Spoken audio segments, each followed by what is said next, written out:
Ngayon po ay sumagot po naman tayo sa comment po ni Alan D. Dayan. Basahin po natin yung kanyang comment. Makinig ka kay Brother Eli para may matutunan ka. Napakalabo ng paliwanag mo sa 1,000 taon. Binabasa mo lang pero di ka marunong umintindi ng binabasa mo. Walang matutunan mga nakikinig sa iyo. Salamat po sa inyong komento. Nais ko pong itong linawin sa pamagitan po ng kasulatan. Halika't bigyan po natin ito ng paglilinaw kung ako po ay hindi nakakaintindi o wala kayong matutunan dito sa channel na ito. Tingnan po natin ang mga side by side, pagkumpara-kumparahin po natin. Ito yung tanong. Kung ikaw ang tatanungin, saan ka mag-aaral? Sabi mo kay Brother Eli, marami ka siguro natututunan sa kanya. Pero ako po ay nag-aaral sa mamagitan po ng mga aral at turo ni Kristo. Ito po ang sabi ng ating Panginoon Kristo para may matutunan tayo sa Kanya. Hindi po kay Brother Eli. Ito po yung nakasulat. Basahin po natin. Sa mga sulat po ni Mateo, basahin po natin chapter 11 verse 27 para mabigyan po tayo ng pangunawa kung kanino po tayo makikinig at may matutunan. Sabi dito sa kanyang mga sulat, pagkatapos, sinabi niya sa mga tao, ibinigay sa akin ng aking ama ang lahat ng bagay. Walang nakakakilala sa anak kundi ang ama, at walang nakakakilala sa ama kundi ang anak, at ang mga taong nais ng anak na makakilala sa ama. Tuloy po natin sa verse 28. Lumapit kayo sa akin kayong lahat na nahihirapan at nabibigatan sa inyong pasanin, at bibigyan ko kayo ng kapahingahan. Sundin ninyo ang mga utos ko at matuto kayo sa akin. Dahil mabait ako at mababang loob, makapagpapahinga kayo, dahil madaling sundin ang aking mga utos at magaan ang aking mga ipinapagawa. Ngayon, sa tanong mo saan po ba tayo makikinig at saan tayo matututo? 'Di ba? Ikaw lumalapit kay Brother Eli, ako lumalapit sa ating Panginoong Kristo. Ang sabi ng ating Panginoong Kristo dito po sa 11:28 ng Mateo, basahin natin muli. Lumapit kayo sa akin kayong lahat na nahihirapan at nabibigatan sa inyong pasanin, at bibigyan ko kayo ng kapahingahan. Sa 29, sundin ninyo ang mga utos ko at matuto kayo sa akin. O di ba? Saan po tayo matututo? Itong tanong mo, di ba? Ang sabi mo, makinig kay Brother Eli. Pero ako, makikinig sa ating Panginoon Kristo, hindi kay Brother Eli. Di ba? Ngayon, nasaan na ba yung tagapagturong iyan? Ngayon, ang tanong ko sa iyo, Alan, saan po manggagaling ang mga turo kay Brother Eli? Para marami kang matutunan? Tingnan mo, basahin natin sa kasulatan kung saan po manggagaling ang turo. Dito po sa mga sulat po ni Juan, chapter 7, verse 17. Malalaman ng sino mang gustong sumunod sa kalooban ng Diyos kung ang itinuturo ko'y galing nga sa Diyos o sa akin lang. 'Di ba? Itong pananalita po ng ating Panginoon Kristo, yung kanyang itinuturo ay galing sa Diyos at maging kay Jesus. Doon po manggagaling yung mga aral at turo na dapat natin pakinggan. Malinaw po. Uulitin ko. Malalaman ng sinumang gustong sumunod sa kalooban ng Diyos. Diba? Gusto mo bang sumunod sa kalooban ng Diyos? Yan. Kung ang itinuturo ko'y galing nga sa Diyos o sa akin lang. Kailangan manggaling yung mga aral at turo sa Diyos Ama at maging sa ating Panginoon sa Kristo. Diba? Ito po ang sabi niya Kailangan makinig tayo sa mga mensahe ng Panginoong Hesus. Sabi po ito ni Apostol Pablo, basahin po natin. Nang sa ganun ay madagdagan ang inyong karunungan, kaalaman at pangunawa sa mga salita ng Diyos. Kasi po, kailangan talaga makreate muna yung pananampalataya para makinig tayo sa mga aral at turo ng Diyos. Sabi dito sa mga sulat po ni Pablo, Roma 10:17, sasampalataya lang ang tao kung maririnig niya ang mensahe tungkol kay Kristo at maririnig lang niya ito kung may mga ngaral sa kanya. Kaya nga po ipinapangaral po namin sa inyo yung mga mensahe at turo ni Kristo para maintindihan natin. Wala pong aral na manggagaling kanino man para may matutunan ka. Manggagaling ang mga aral doon sa Ama at sa Anak. Yan po, malinaw po. Juan 7:17. Malinaw na po nakasulat diyan, ha? Di ba? Sabi dito, malalaman ng sino mang gustong sumunod sa kalooban ng Diyos kung ang itinuturo ko'y galing nga sa Diyos o sa akin lang. Di ba? Dapat manggaling ang mga turo o mga aral sa Diyos, hindi po kay Brother Eli. Tama po ba, Alan? O ngayon, kasi gusto mo akong makinig sa kanya o bibigyan natin. Ano ba ang kanya mga aral at turo? Di ba? Di ba nagtatag siya ng samahan, MCGI, siya din na nagtatag ng programang ADD. So, ibig sabihin, sa kanyang programa yon. Iba po yung programa ng Diyos. Iba yung palatuntunan ng Diyos. O basahin natin. Ito yung paraan ng Diyos, palatuntunan ng Diyos na dapat nating sundin. Basahin po natin. Dito po sa aklat ng Salmo 119 verse 1. Mapalad ang taong namumuhay ng malinis na naaayon sa utos ng Panginoon. Ituloy po natin sa verse 2. Mapalad ang taong sumusunod sa mga katuruan ng Diyos at buong pusong hinahanap ang kanyang kalooban. Di ba't malinaw naman? Yung katuruan galing sa Diyos.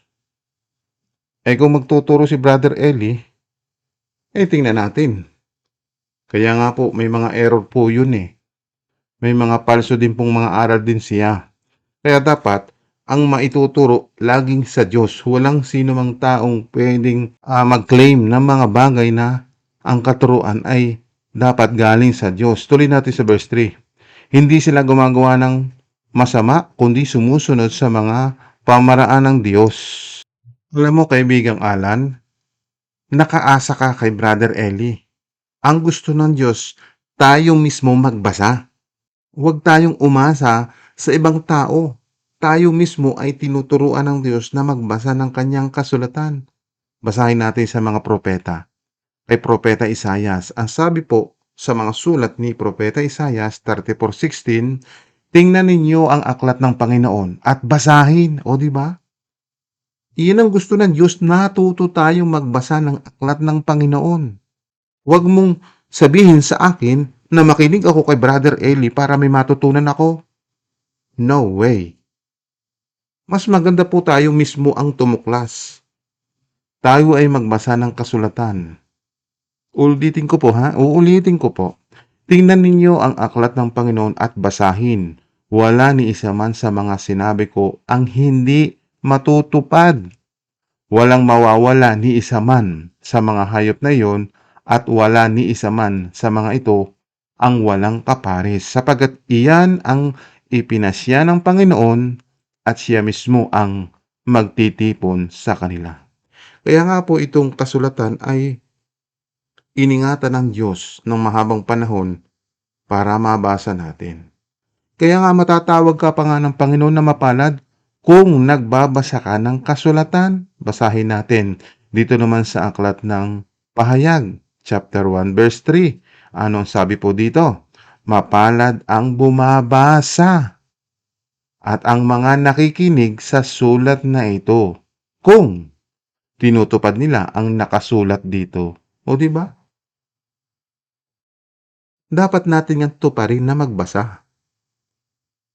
Kung makikinig ka lang kay Brother Eli, ay ang gusto ng Diyos, sa Kanya tayo makinig. Sa Diyos tayo makinig. Malinaw po? O babasahin ko po sa inyo. Makinig tayo sa Diyos. Tingnan ninyo, basahin niyo ang mga sulat ni Moises. Dito sa Deuteronomy 18:15. Sa halip, magpapadala sa inyo ang Panginoon ng inyong Diyos ng isang propeta na mula sa inyo at katugunin nyo tulad ko. At kailangang makinig kayo sa Kanya. Ang tinutukoy po diyan si Jesus.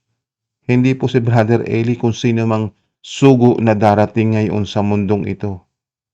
At marami po ngayong mga iglesia na kung saan ay sila daw ang sugo. Ngayon, patunayan natin sa bagong tipan nang sa ganun ay maintindihan nyo kung sino yung ipapadala ng Panginoon. Gusto kong malaman mo, Alan, sa mga talatang ito at hindi lang po si Alan ang dapat makaintindi at makaunawa dito sa ating babasahin para malaman po natin yung tunay na sugo. Dito po sa Malakias chapter 3 verse 1, basahin natin. Makinig kayo sa sinasabi ng Panginoong makapangyarihan. Ipapadala ko ang aking mensahero, mauna siya sa iyo upang ihanda ang dadaanan mo. At ang Panginoon na inyong hinihintay ay biglang darating sa kanyang templo. Darating ang inyong pinakahihintay na sugo na magsasagawa ng aking kasunduan. Ngayon, ito po'y pangako ng Diyos sa bayang Israel. Kaya ito'y natupad sa bagong tipan. Kaya basahin natin. Kasi itong binasa natin ay sa lumang tipan, alamin natin sa bagong tipan. Sa mga sulat po ni Apostol Pablo, chapter 4, verse 4. Ngunit nang dumating na ang takdang panahon, isinugo ng Diyos ang kanyang anak sa mundo. Ipinanganak siya ng isang babae at namuhay sa ilalim ng kautusan. Di ba? Kung itutuloy po natin sa verse 5, para palayain ang mga nasa ilalim ng kautusan, nang sa ganon ay maging anak tayo ng Diyos. Yan. Sana'y maliwanagan po tayo, no? Yung mga aral at turo na dala-dala ng ating Panginoon Kristo, na kung saan siya po yung tunay na sugo upang malaman natin. Bagamat marami pong mga ngara, wala akong problema dun eh. Huwag lang aangkinin ng sino man na siya'y sugo. Diba? Katulad po, nangangaral ako, ang aking pong mga sinasabi, mga impormasyon na kung saan ay maintindihan natin at sampalatayan natin na yung anak ng Diyos ay siyang tunay na pastor. Siya ang tagapagligtas natin. Siya ang dapat natin pakinggan. Sa kanya manggagaling ang mga aral at turo na dapat nating sundin. Malinaw? Hindi kanino man. Hindi sa akin o kanino man. Bilang ako ay nagpapahayag, sinasabi ko po yung mga bagay na salita ng Diyos para maintindihan natin kung sino po yung ating paglilingkuran, sino po yung ating dapat sampalatayanan, at mapakinggan natin yung mga aral at turo mula sa Diyos upang ipamuhay natin yung kanyang ipinapagawa. Malinaw, kaibigang Alan? Sa Aklat po ng Pahayag, chapter 22, verse 12. Sinabi ng Panginoong Hesus, makinig kayo, malapit na akong dumating. Dala ko ang aking gantimpala para sa bawat isa ayon sa mga ginawa niya. O di ba? Every one of us bibigyan po ng gantimpala. O sige, makinig ka kay Brother Eli kung bibigyan ka ng gantimpala. Ito pangako ng Panginoong Hesus na siya po ang magbibigay ng gantimpala kung tayo ay susunod sa pamaraan at utos ng Diyos. Nakita mo, kaibigang Alan? Dahil si Jesus po, sabi ni Jesus, ako ang Alpha at ang Omega. Na ang ibig sabihin ang una at ang huli o ang simula at ang katapusan ng lahat. Kung itutuloy pa natin sa 14, mapalad ang naglilinis ng mga damit nila dahil papayagan silang makapasok sa lungsod at kumain ng bunga ng punong kahoy na nagbibigay buhay. O di ba? Kaya kung ikaw ay susunod sa pamaraan at utos ng Diyos, magiging tapat ka, magiging malinis ka, ibig sabihin lumalayo ka sa kasamaan, patuloy ka na ikaw ay sumusunod sa paraan at utos ng Diyos. Anong gantimpala? Papayagan kang makapasok sa lungsod.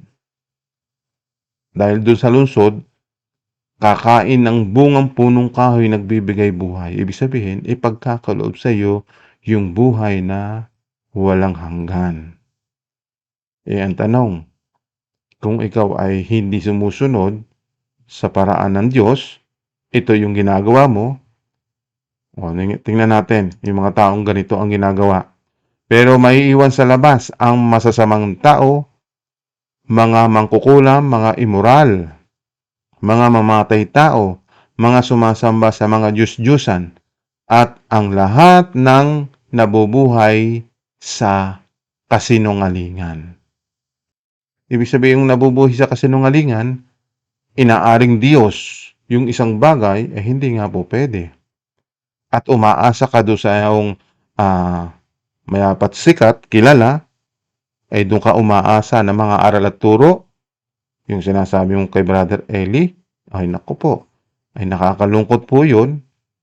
Kaya nga dapat niyong malaman na kung saan ang ating Panginoon Kristo ay pumarito sa mundo upang doon tayo matuto ng mga aral at turo na galing sa Diyos. Malinaw ba sa iyo? Sana'y natauhan ka. Hindi po sa tao tayo aasa ng mga aral at turo.